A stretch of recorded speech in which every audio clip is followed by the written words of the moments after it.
Some of this year's high-priced talent also carries significant injury risk.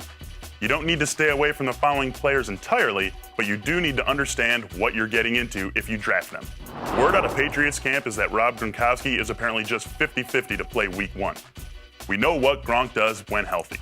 In 54 career games, including the playoffs, Gronk has 45 touchdowns. That translates to about 13 scores in a 16-game season.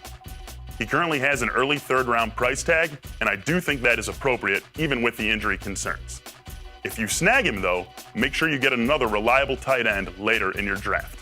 Arian Foster played just 8 games last year and underwent back surgery in the offseason. Earlier this month, Foster admitted that he considered retirement because of all his injuries a year ago. That's not exactly what you want to hear from a player a month before the season starts. Foster is a prime example of a running back with question marks who's being selected, perhaps unwisely, alongside some elite wide receivers.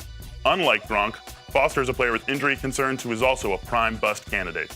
DeMarco Murray showed the football world last year what he can do when healthy, racking up nearly 1,500 total yards and 10 touchdowns in 14 games.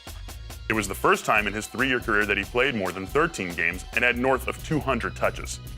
Murray has an injury history that stretches back to his college days at Oklahoma, and given that he has a late first-round or early second-round ADP, owners must acknowledge the risk he brings when selecting him this year. He has the upside to be a top 5 running back, but the injury risk is very real. Keep on checking out our fantasy football draft prep video series here on SI.com.